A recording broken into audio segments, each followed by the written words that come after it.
This video is all about explaining the real spiritual meaning and truth behind one of the common teachings in Christianity about the Holy Trinity.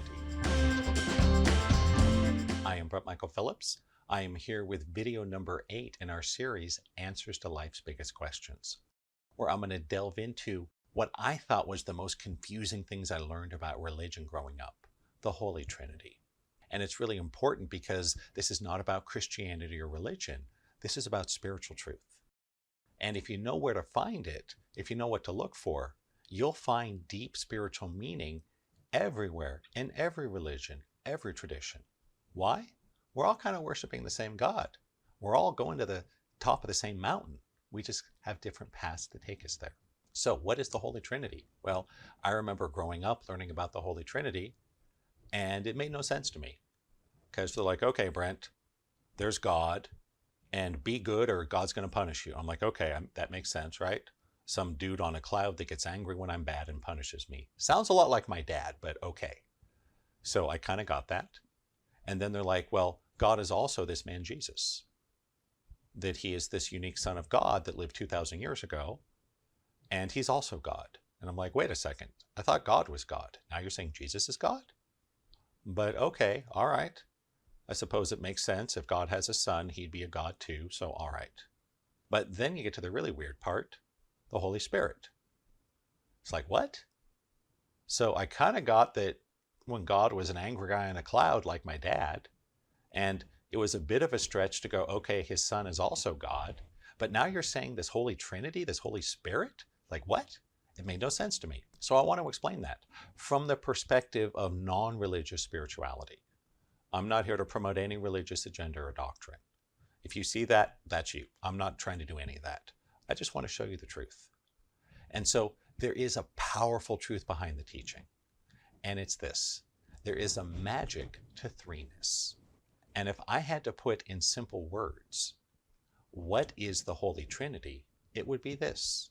The Holy Trinity is here, there, and the space in the middle. After all, you can't have two. There must be three. That's the point. If we have here and there, but there's no space in the middle, how do we know where here starts and there stops, or vice versa? You don't. So you cannot have a physicality based on two. There must be three. And this next piece is a little esoteric, but it's a key to the big picture, and it's this. We need to look at dimensionality to get a clue as to why three is so important. So one way to think about it is here, there, and the space in the middle. That's God, the Son, and the Holy Spirit. It is this context in which all life happens, the polarity of opposites that allows us to have experience. So it's really a beautiful, wonderful thing. This is the Big Bang, in case you didn't know. And in terms of dimensionality, 3 dimensions is as low as you can go and still have a functional physical environment. Because anatomy and biology and chemistry don't work in 2 dimensions. They only work in 3. And what I've seen from the channels and my own guides showing me, you cannot have less than 2 dimensions. The whole thing collapses. It's very much like a stool. How many legs must a stool have to be stable? 3. A 3-legged stool can be stable. A 2-legged stool cannot be. That's why 3. That's why the Holy Trinity. Here, there, the space in the middle. We cannot collapse our dimensionality below 3. Doesn't work. We must have at least 3, because 2 doesn't function. And so on our journey through these dimensions, basically the journey of the soul is simple. We separate and separate and separate from God, and then we start to reunify. Where we're at right now with Earth in the 21st century, we're at the bottom. We're at the lowest point. We cannot go any lower in terms of dimensionality and consciousness. Now it's time to reverse that process and start reintegrating. And this is part of how we do it. Through deep spiritual study, through awakening, through movement, through meditation. So before we go any further, let me say, if you like this video, hit like, hit subscribe, smash the buttons, share with your friends. It's really important. YouTube needs to know that this is good stuff, that I'm busting my butt to put out quality content. So take a moment. And I'd also love to hear from you in the comments. I aim to personally answer every comment on every video. Let me ask you this. Did you think the Holy Trinity was confusing? Or maybe it made sense to you.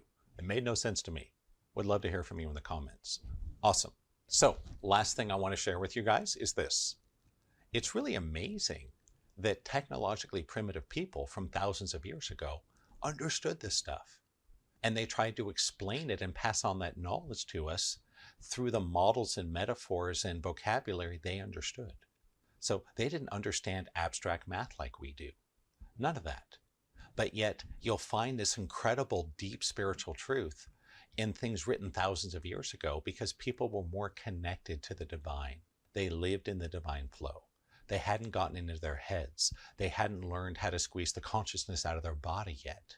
And so they were very connected and intuitively guided. And so they used terms and models and metaphors that often don't translate as well for the modern mind. And so I want to say, just like the Holy Trinity, many of these concepts are difficult. And if you're limiting yourself to using resources and tools and teachings that are thousands of years old, you're going to make the job really hard. Because these are subtle things. And I would encourage you, you can read the old stuff, I do, it's great. But find someone modern that really understands this to explain it in a way that will make sense to you.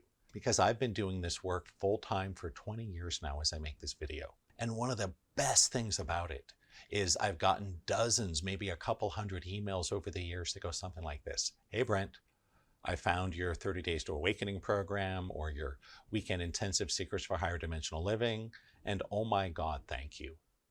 And I usually hear something like this. I've been a seeker my whole life. I spent 10 years in an ashram and worked with this guru and that guru and studied all this, but I never got it until I saw your program. Thank you. And the reason is simple. I'm not better than the ancient teachers. I speak your language. I live in your world. I have the modern metaphors and models and vocabulary and references that you will understand. So read the old stuff. It's cool, but just know a more modern person may be able to explain this to you where the others couldn't. Because it took me 10 years to get awakening. And I read all the classics. But I needed someone that was an engineer to explain it to me in a way that I could understand, and then I got it. And I'd love to be that for you.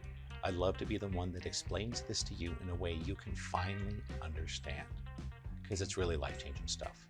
That's all I got to say for right now. We got one more video in our series on answers to life's biggest questions. So until then, please take care and namaste.